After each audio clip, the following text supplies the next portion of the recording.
नमस्कार, स्वागत है आपका हॉर्नबिल टीवी में। मैं हूं आपके साथ विशाल गर्ग और इस वक्त की बड़ी खबर का रुख करेंगे। हल्द्वानी दौरे पर उपराष्ट्रपति जगदीप धनखड़ कैंची धाम मंदिर में की पूजा अर्चना, सात पत्नी संग बाबा नीम करोली के किए दर्शन। राज्यपाल ने किया उपराष्ट्रपति का स्वागत। कैबिनेट मंत्री गणेश जोशी भी इस दौरान रहे उनके साथ मौजूद।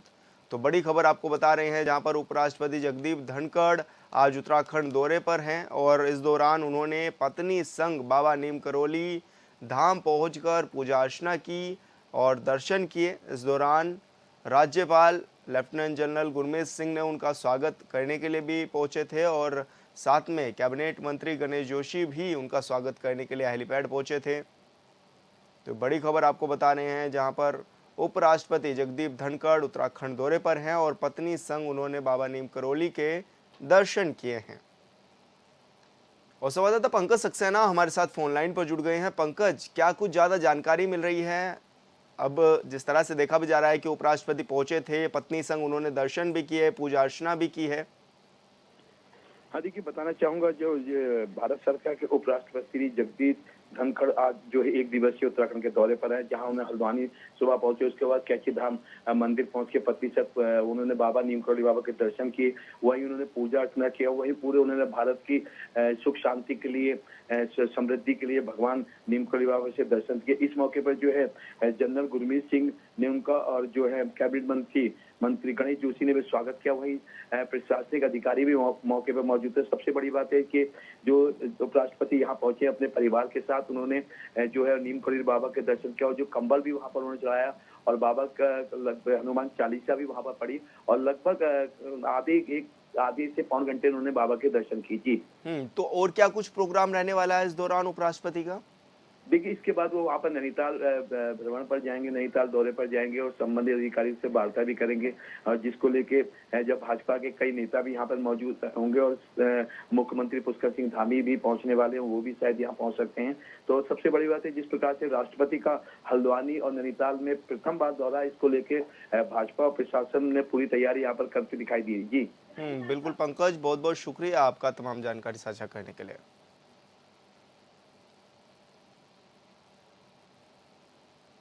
और बड़ी खबर का रुख करेंगे। आज से धधक रहे उत्तरकाशी के जंगल। तावाखानी पर्वत पर देर रात से आग बुझाने का प्रयास लगातार जारी।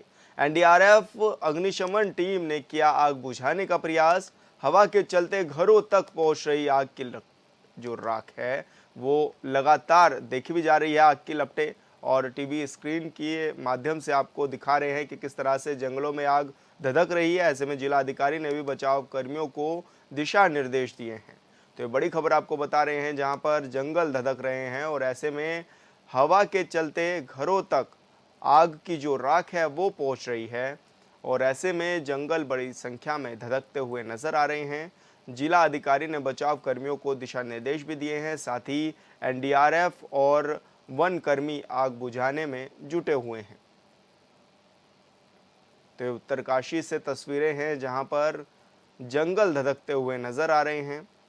ऐसे में तावाखानी पर्वत पर देर रात से आग बुझाने का जो काम है वो लगातार जारी है। एनडीआरएफ अग्निशमन की जो टीमें हैं वो लगातार प्रयास कर रही है आग को बुझाने का, लेकिन देर रात से ही जंगलों में आग लगी हुई है और ऐसे में जो हवा है वो भी काफ़ी बड़ी बाधा बन रही है, क्योंकि हवा के चलते जंगलों की जो आग है वो घरों तक राख पहुंचा दे रही है। और संवाददाता दीपक नोटियाल हमारे साथ जुड़ चुके हैं। दीपक, क्या कुछ ज्यादा जानकारी मिल रही है? अभी किस तरह से आग पर काबू पाया जा रहा है, किस तरह से बुझाने की कोशिश की जा रही है आग को? जी विशाल, आपको बता दूं, कल दोपहर के करीब से आग जो है बरनावत जो उत्तरकाशी मुख्यालय में वहां पे लगी हुई और लगातार कल से जो है आग को बुझाने का जो यहाँ पे प्रयास चल रहा है। रात भर फायर ब्रिगेड, एसडीआरएफ, एनडीआरएफ और क्यूआरटी की टीम यहाँ पे लगी रही, लेकिन अभी तक पूर्ण रूप से जो है आग पे काबू नहीं पाया गया है। लेकिन संभवतः जो है जो बचाव टीम है जो लगातार आग बुझाने में लगी हुई, उनको कहीं ना कहीं थोड़ा परेशानी आ रही है, क्योंकि एक तो उत्तराखंड सरकार ने जो अभी जो फायर के लिए जो लोगों के पास जो पर्याप्त इक्विपमेंट होने चाहिए तो वो इक्विपमेंट नहीं है, लेकिन ये लोग जो अपने सीमित संसाधनों से भी जो है आग को पाने में, काबू पाने में जो है लगे हुए हैं। जी ऐसे में स्थानीय लोगों को किस तरह की परेशानियों का सामना करना पड़ रहा है दीपक? जी बिल्कुल, ये जिला मुख्यालय के बिल्कुल नजदीक है और यहाँ पे जो आग लगी उसकी तपिश कहीं न कहीं जो है यहाँ का तापमान बढ़ा रही है, क्योंकि उत्तरकाशी आमतौर पे बहुत ऐसा शहर है कि जहाँ जो है हर दूसरे तीसरे दिन बारिश होती है, लेकिन आजकल इतनी भयंकर गर्मी हो रही है आग की वजह से कि लोगों को जो है घर से बाहर निकलना मुश्किल हो गया है। साथ ही साथ में हवाएं चल रही तो उससे आग तो भड़कती रही, लेकिन जो है जो आग की राख है वो जो है लोगों के घरों में पहुंच रही है। जी।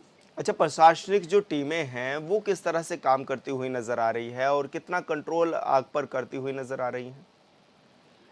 जी बिल्कुल, जो प्रशासनिक टीमें हैं उसमें लगातार उत्तरकाशी के जिलाधिकारी हैं वो कंट्रोल रूम में बैठकर जो है जो बचाव अभियान चल रहा है उसकी मॉनिटरिंग कर रहे हैं, और NDRF, SDRF, QRT, fire brigade और पुलिस की टीम जो है अलग अलग क्षेत्रों से जो इस आग पर काबू पाने की कोशिश कर रही है। लेकिन फिलहाल अगर देखा जाए तो जो बर्नावत का जो पूरा एरिया है इसमें 3 क्षेत्रों से आग लगी थी, 2 क्षेत्रों में तो काबू पा लिया गया, लेकिन एक क्षेत्र भी ऐसा बचा है जिसको जो है अभी आग बुझाने का प्रयास किया जा रहा है। लेकिन जो फायर ब्रिगेड की 2 गाड़ियां भी जो अभी बुला ली गई है वो भी जो है मौके पे पहुंचने वाली है। जी बिल्कुल दीपक, बहुत बहुत शुक्रिया आपका तमाम जानकारी साझा करने के लिए।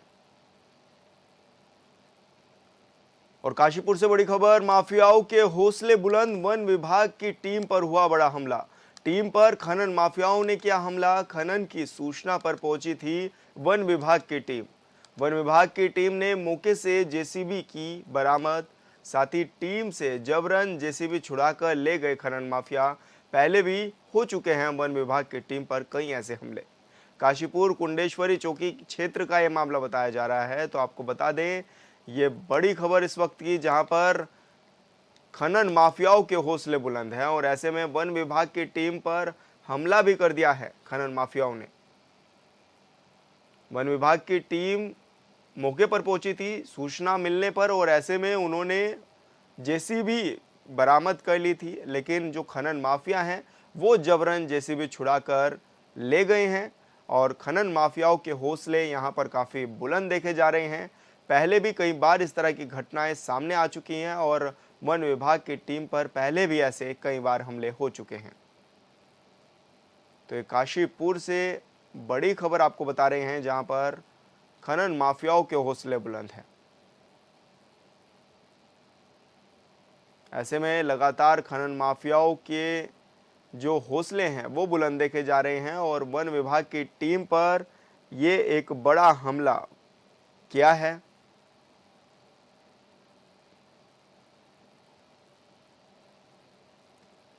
और संवाददाता अजहर मलिक हमारे साथ जुड़ चुके हैं। अजहर, क्या कुछ ये पूरा मामला था कि खनन माफियाओं के हौसले काफी बुलंद देखे जा रहे हैं? अजहर, आपको आवाज मिल पा रही है? हेलो अजहर, आपको आवाज मिल पा रही है? जी, दोबारा सवाल कर दीजिए। अच्छा अजहर, क्या कुछ ये पूरी घटना थी और किस तरह से हौसले बुलंद देखे जा रहे हैं खनन माफियाओं के? जी बिल्कुल, मैं आपको बता दूं कि जनपद उधम सिंह नगर की अगर बात करी जाए तो जनपद उधम सिंह नगर में लगातार अवैध खनन का कारोबार चरम पर था, जिसकी रोकथाम के लिए डीएफओ प्रकाश चंद्र आर्य द्वारा एक विशेष अभियान चलाया जा रहा था। उस अभियान के तहत लगातार माफियाओं पर कार्रवाई की जा रही थी, तो जिससे बुरी तरह माफिया बौखला गए। एक व्हाट्सएप ग्रुप बनाकर माफिया वन विभाग के अधिकारियों की एक फील्डिंग करते हैं, जहाँ तत्काल सूचनाएं देते हैं। इस ग्रुप के चलते वन विभाग के ऊपर ऐसे कई हमले हो चुके हैं। अब तक एक नया मामला फिर एक देर रात का है, जहां वन विभाग को सूचना मिली थी कि वन विभाग की संपत्ति पर कुछ अवैध तरीके से खनन किया जा रहा है, जिस पर सूचना पर वन विभाग मौके पर पहुंचा और मौके से एक जेसीबी को जब्त कर लिया, जिसे अपने परिसर में लेकर आ रहे थे। रास्ते में उन्हें रोककर वन विभाग पर हमला हुआ और जबरन जेसीबी छुड़ा कर ले गए। मामला यही नहीं थमता, जब वन विभाग मदद के लिए पुलिस के पास जाते हैं, पुलिस को शिकायत देते हैं, पुलिस उनकी तत्काल कार्रवाई न कर मामले को रफा दफा करने की कोशिश करती है, सुनवाई नहीं करती है, मामले को टालने की कोशिश करती है, जिससे नाराज डीएफओ प्रकाश चंद्र आर्य द्वारा उच्च स्तरीय अधिकारियों से अब पुलिस के बात करने की बात कही जा रही है। जी तो क्या कुछ बड़ी कार्रवाई इस दौरान हो सकती है या ऐसे ही ये लीपापोती में मामले रह जाते हैं? बिल्कुल, अगर पुलिस का रवैया देखें तो कहीं ना कहीं एक लीपापोती जैसा मामला सामने आया। वहीं वन विभाग की जिस तरीके से कार्यशैली लगातार खनन माफियाओं पर कार्रवाई की जा रही है, उसको देखते हुए जिस तरीके से और जनपद उधम सिंह नगर, मुख्यमंत्री का गृह जनपद उधम सिंह नगर आता, वहाँ जिस तरीके से माफियाओं के हौसले बुलंदे, अवैध धंधे अपने कारोबार चला रहे हैं और उस पर वन विभाग का अगर कार्रवाई करता तो उस पर हमले भी हो रहे हैं। और इतना ही नहीं, दुस्साहस तो देखिए कि एक माफियाओं का एक सिंडिकेट बना हुआ है, व्हाट्सएप ग्रुप बना रखा है जिसमें कई सारे माफिया के फिल्टर उसमें एक्टिव हैं। जैसे ही वन विभाग की वाहन ऑफिस से निकलता है, घर से निकलता है, तो उनकी प्राइवेसी लीक कर जाती है, उनकी लोकेशन अपडेट की जाती है।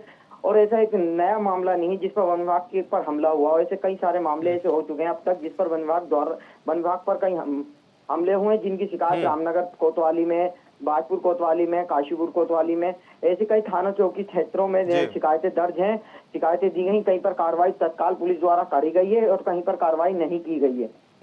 बिल्कुल अजहर, बहुत बहुत शुक्रिया आपका तमाम जानकारी साझा करने के लिए।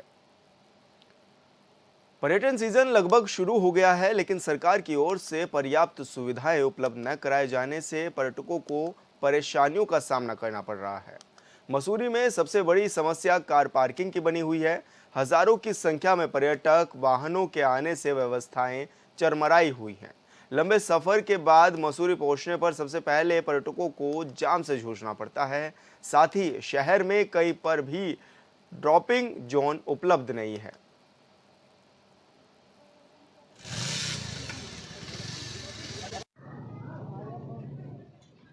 देखिए,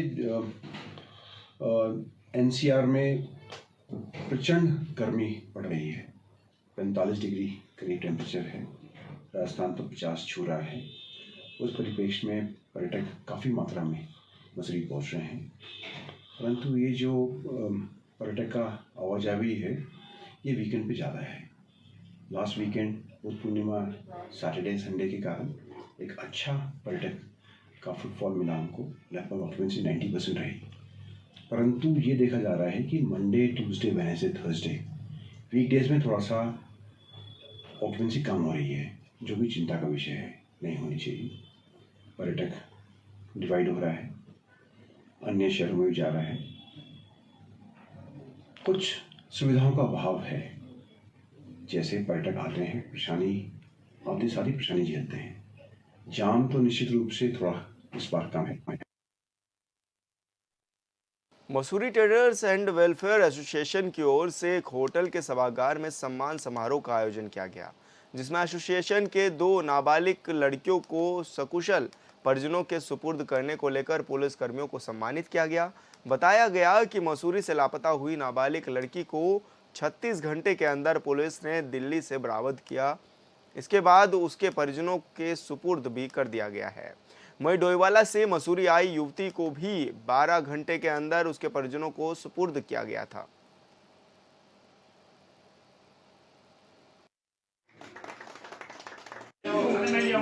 दोनों नाबालिग बच्चियाँ थी, तो दोनों ही नाबालिग बच्चों को सकुशल बरामद करना बड़ा टिपिकल केस था। 26 को जो लड़की नाबालिग इंस्टाग्राम से इन्फ्लुएंस होकर दिल्ली चली गई, 14 साल की लड़की, उसके पास तो बिल्कुल ब्लाइंड केस था। उसके लिए पहले हमने सबसे पहले होमवर्क किया, काफ़ी देर उस पर रिसर्च की, आपस में उसकी जो भी एसओजी के माध्यम से हमने फाइंडिंग्स निकालनी शुरू की और उस दिशा में हमने काम करते हुए रात को ही महिला दरोगा निरीक्षक के पुलिस टीम के साथ, एक्सपर्ट टीम के साथ हमने दिल्ली रवाना किया और 3:45 बजे के आसपास ही हमने उसको रात को लगभग बरामद किया। एक सप्ताह में 2 ऐसी घटनाएं हुई, इसमें 2 नाबालिग लड़की अपने परिजनों से अलग हो गई। मसूरी पुलिस द्वारा अपनी योग्यता अनुसार इन दोनों लड़कियों को बहुत ही कम समय में अपने परिवारजनों से मिलाया गया। सर्वप्रथम एक लड़की डोईवाला से मसूरी भूलावेश रास्ता भूलकर काम की तलाश में मसूरी आ गई थी और रात के माहौल में मसूरी लंडवा कैंट में घूम रही थी। उस लड़की को मसूरी पुलिस द्वारा मात्र 12 घंटे में अपने परिवारजनों से मिला दिया गया। और दूसरी लड़की जो किसी गलतफहमी के अनुसार दिल्ली चली गई थी, उसको मोबाइल भी उसका बंद था, लेकिन मसूरी पुलिस ने अपनी कार्यशैली से उस मोबाइल को ट्रैक करते हुए लड़की तक पहुंचे और उसके परिवारजनों से मात्र 36 घंटे मिलवा दिए। ऐसी दोनों घटनाओं में मसूरी पुलिस ने अपनी जो कार्यशैली दिखाई, इसलिए हम इनका धन्यवाद करते हैं, आभार करते हैं और उनका मनोबल बढ़ाने के लिए प्रोत्साहन करते हैं। रिस्पना नदी के उद्गम क्षेत्र से राजपुर समेत कई क्षेत्रों में पानी की सप्लाई की जाती है, लेकिन कुछ दिनों से पानी में सीवर मिलने की शिकायतें मिल रही थी, जिसके बाद उत्तराखंड जल संस्थान, नगर पालिका परिषद मसूरी समेत वाइनबर्ग, एएलएन स्कूल और वुड स्टॉक स्कूल के प्रतिनिधियों ने क्षेत्र का निरीक्षण किया। इस दौरान उन्होंने पानी के सैंपल भी कलेक्ट किए, जिसकी रिपोर्ट शासन को पेश की जाएगी। आज हम लोग नगर पालिका के साथ पेयजल निगम और दिल्ली से हमारी नॉर्थ इंडियन की संयुक्त निरीक्षण में उपस्थित थी। इसके अलावा हमने वुडस्टॉक स्कूल और एलन स्कूल को भी संयुक्त निरीक्षण के लिए बुलाया था। तो सारे विभागों ने मिलकर मौसी फॉल से लेकर के और जहाँ पर एसटीपी प्लांट है वहाँ तक पैदल मौसी फॉल में वॉक देखा गया। आज जो हमारी लैब की टीमें थी उनको हमने साथ में बुलाया था। तो मौसी फॉल के कैचमेंट में हमने 8-10 जगह से सैंपल भरे हैं। इसमें एसटीपी का सैंपल भी है, मौसी फॉल में जगह जगह का सैंपल है। तो उसकी रिपोर्ट आने में भी 2 से 3 दिन का समय लगेगा। इसमें 4 विभाग सम्मिलित थे, साथ में 2 स्कूल भी इसमें आज उपस्थित थे। और जैसे ही लैब की रिपोर्ट आएगी और अलग अलग जगह से फाइंडिंग्स आएंगी तो उसकी रिपोर्ट भी हम एचएम साहब के साथ साझा करेंगे। पौड़ी जीजीआईसी में एक छात्रा की अचानक तबीयत बिगड़ गई, जिसकी सूचना के 1.5 घंटे बाद भी एम्बुलेंस मौके पर नहीं पहुंची। छात्राओं को आरोप है कि एम्बुलेंस कर्मियों ने बीमार छात्र को 500 मीटर दूर डीएवी कॉलेज तक पैदल लाने के लिए कहा, जबकि छात्र एक भी कदम चलने की स्थिति में नहीं थी। जीजीआईसी की छात्राओं ने डीएम कार्यालय पहुंचकर मामले की शिकायत दर्ज करवाई है, जिस पर एक्शन लेते हुए डीएम ने तुरंत एम्बुलेंस को स्कूल पहुंचने के निर्देश दिए, जिसके बाद एम्बुलेंस मौके पर पहुंची और छात्रा को उपचार के लिए जिला चिकित्सालय पहुंचाया गया।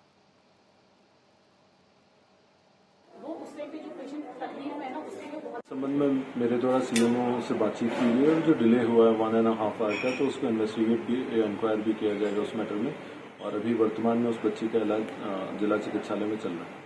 संबंध में जांच के पश्चात ही ये कहा जा सकेगा कि उसमें जो दोषी कर्मचारी हैं या किस स्तर पे विलम्ब हुआ है, विलम्ब का कारण क्या है, तो संबंध में आफ्टर इन्वेस्टिगेशन ही कुछ कहा जा सकेगा। 108 वालों को कि आप जो है आइए, हमारी एक बेटी बीमार हो रखी है, वो चल नहीं पा रही है, उसके पाँव मूव नहीं कर रहे हैं। तो उन्होंने कहा कि आप जो है या तो एजेंसी में लाइए या डीएवी में लाइए या आप जो है थोड़ा सा आगे जो चौथी बिल्डिंग के आगे लेके आइए। मैंने कहा कि हमारा बच्चा तो मूव ही नहीं कर पा रहा है, आप नीचे आइए। उन्होंने कहा कि नहीं, हमने कहा हम आपकी कंप्लेंट कर लेंगे डीएम साहब से। तो वो कहने लगे जो आपकी इच्छा कर लीजिए। जो हमारा केस आया था वो एक जीजीआईसी में बच्चे की बीमार होने का आया था। हमारी गाड़ी ने तुरंत मूव करते हुए एकदम से वहाँ पहुंची, तो वहाँ पे रास्ता बहुत छोटा होने के कारण गाड़ी का टायर फंस गया, जिसके बाद हमारे जो एएनटी हैं उनके द्वारा कॉलर को बताया गया कि हमारा टायर फंस गया है, बच्चे को थोड़ा नीचे ले आएगी। लेकिन तब तक एएनटी को ये नहीं पता था कि बच्चे की स्थिति ऐसी है कि वो नहीं आ सकता। उस बीच में हमारा द्वारा गाड़ी का टायर निकाल के दोबारा दूसरे रास्ते से घूम के वहाँ जाया गया और बच्ची को सही सलामत अस्पताल में भर्ती कराया गया। बच्चे का उपचार आईसीयू में चल रहा है और मैं इंटरनल इंक्वायरी बिठा रहा हूँ। जो भी रिपोर्ट आएगी मैं उसके आधार पर कोई निर्णय ले पाऊंगा। 1.5 घंटे से एक लड़की की बहुत ज्यादा तबीयत खराब है। एम्बुलेंस को बहुत ज्यादा कॉल कर लिया है, उठाने के लिए तैयार नहीं थे पहले। उसके बाद जब उठाया तो कह रहे डीएवी के सामने आओ, हम लोग नीचे गाड़ी लेकर के नहीं आएंगे। हमने बोला भी कि हम डीएम सर को कॉल करेंगे, तो उन्होंने कहा हम लोग नहीं डरते। आते हुए हमने बोला कि जल्दी ले जाइए, तबीयत ज्यादा खराब है। एक तो वो भर भी रखी थी और जब वहाँ से एक गाड़ी आ सकती है तो दूसरी भी आ सकती है। उन्होंने कहा हम नहीं डरते, चलिए जाओ। हमारे स्कूल में 12th क्लास में एक लड़की है, काजल नाम है उसका। उसकी तबीयत 7 डेज खराब हो रही है, 1-1.5 घंटा हो गया है। उसको बहुत ज़्यादा बीपी लो हो रहा है, उसके हाथ पैर बहुत ज़्यादा काँप रहे हैं, वो बहुत परेशानी में है। लेकिन हमने जब स्कूल की प्रिंसिपल और बाकी टीचर्स ने भी जब एम्बुलेंस को कॉल किया तो वो बोल रहे कि डीए के सामने लेके आओ, पर उसकी कोई हालत ही नहीं है। बहुत बार कॉल कर दिया पर वो बोल रहे हैं कि हम नहीं आ रहे हैं। फिर हमने बोला कि हम डीएम ऑफिस पे आपकी शिकायत करेंगे, तो उन्होंने बोला कर लीजिए, हमको कोई डर नहीं है। डीएम सर ने ऊपर कॉल किया कि और बोला कि वहाँ स्ट्रेचर लेके जाओ और हर एम्बुलेंस में एक स्ट्रेचर होना चाहिए और उसको जल्दी से जल्दी, वो बहुत ज़्यादा परेशानी में, उसको जल्दी हॉस्पिटल पहुँचाओ। सर ने कॉल। विकासनगर के कालसी थाना क्षेत्र अंतर्गत बीती 13 मई को रुपोऊ गांव के एक बुजुर्ग की हत्या कर दी गई थी, जिसकी जांच में जुटी पुलिस ने मामले का खुलासा करते हुए आरोपी को गिरफ्तार कर लिया है। पूछताछ में पता चला है कि अभियुक्त ने मृतक को अपनी पत्नी के साथ गलत हरकत करते देख लिया था, जिसके बाद उसने बुजुर्ग की डंडे से पीट कर हत्या कर दी।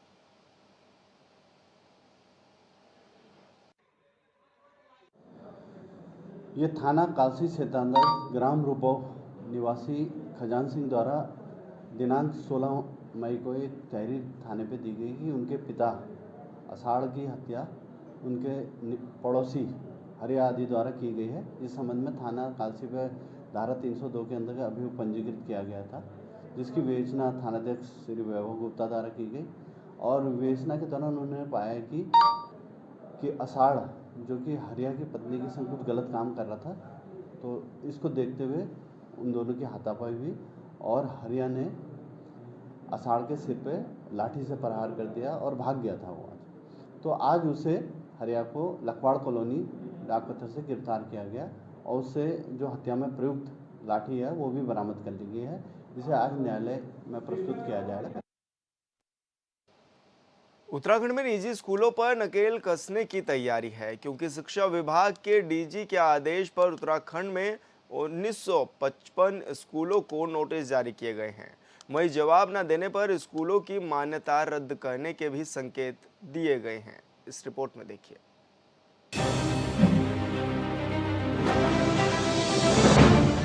पहाड़ी राज्य उत्तराखंड में शिक्षा व्यवस्था का हाल बेहाल है। यह अलग बात है कि देहरादून में बैठी डबल इंजन वाली सरकार के शिक्षा मंत्री धन सिंह रावत तेजी से सुधार का दावा करते हैं, लेकिन सच्चाई तो यह है कि पहाड़ में किसी स्कूल में शिक्षकों की कमी है तो किसी स्कूल में बच्चे स्कूल तक नहीं पहुंच पा रहे। लिहाजा कई सरकारी स्कूलों में ताला लटका रहता है। हालांकि सरकारी स्कूलों की व्यवस्था में सुधार की बात लगातार की जा रही है और इन सब के बीच निजी स्कूलों की मनमानी भी जारी है। यही वजह है कि शिक्षा विभाग ने राज्य के 1995 निजी स्कूलों को नोटिस भेजा है। देखिए, एनसीईआरटी की जो गाइडलाइंस हैं और सरकार की जो गाइडलाइंस होती हैं उसके अनुसार ही सारे विद्यालयों को मान्यताएं भी मिलती हैं और उसी के अनुसार एडमिशन भी होते हैं, और जो एक्ट का पालन नहीं करते उन पर कार्यवाहियां भी सुनिश्चित हैं। दरअसल शिक्षा का अधिकार कानून के तहत गरीब बच्चों के एडमिशन से बचने के लिए शिक्षा विभाग ने पोर्टल पर रजिस्ट्रेशन न कराने वाले 1955 प्राइवेट स्कूलों को जवाब तलब किया है। डीजी शिक्षा बंशीधर तिवारी ने सभी सीईओ को रजिस्ट्रेशन न कराने वाले स्कूलों को नोटिस देने और कार्रवाई करने के निर्देश दिए हैं। लिहाजा दून समेत कई सीईओ के नोटिस भी जारी कर दिए गए हैं। इन 1955 स्कूलों के शिक्षा विभाग के पोर्टल पर रजिस्ट्रेशन न करने की वजह से इस साल आरटी कोटे में काफी कम सीटें दर्ज हुई हैं। नतीजतन बड़ी संख्या में बच्चे एडमिशन नहीं ले पाए। इस पर हमने नोटिस भेजा है। आने वाले समय में उनका क्या एक्सप्लेनेशन आता है, क्या वो अपना सफाई देते हैं, इन सब चीज़ों को देख करके और तथ्यों को जांच परख करके कार्रवाई करेंगे। जो लोग गलत कर रहे हैं उन विद्यालयों पर कार्रवाई सरकार सख्ती से करेगी। उत्तराखंड से में रजिस्ट्रेशन न कराने को लेकर अब शिक्षा विभाग ने 1955 स्कूलों को नोटिस जारी किए हैं और इनसे जवाब भी तलब किया गया है। कहा गया है कि सभी जवाब भी दें, क्योंकि जिस तरह से ये देखा जा रहा है कि बड़ी संख्या में उत्तराखंड के सरकारी जो स्कूल हैं उनमें ताले लटकाए जा रहे हैं, क्योंकि कई जगह पर स्कूलों में बच्चे नहीं पहुंच रहे हैं और कई जगहों पर स्कूलों में उस तरह की व्यवस्था नहीं है जहां पर बच्चे अपनी पढ़ाई लिखाई कर सकें। ऐसे में अभिभावकों को मजबूरन प्राइवेट स्कूलों में अपने बच्चों का एडमिशन कराना पड़ता है और आज यही वजह है कि उत्तराखंड के दोनों मंडल, चाहे गढ़वाल हो या फिर कुमाऊं, ऐसे में कई स्कूल ऐसे हैं जहां पर आज सरकारी स्कूलों में ताले लटके हैं और प्राइवेट स्कूल अपनी जमकर मनमानी कर रहे हैं। और यही वजह है, मनमानी को कैसे कंट्रोल किया जाए उस पर राज्य सरकार फोकस अब कर रही है। जिन स्कूलों के आरटीई में रजिस्ट्रेशन नहीं है उनको उससे जवाब तलब किया गया है और अभी अगर उनका संतोषजनक जवाब नहीं मिलेगा तो उन पर भी कड़ी कार्रवाई होती हुई नजर आएगी। हॉर्नबिल टीवी के लिए देहरादून से विशाल गर्ग। और फिलहाल इस बुलेटिन में इतना ही। आप देखते रहिए हॉर्नबिल टीवी। नमस्कार।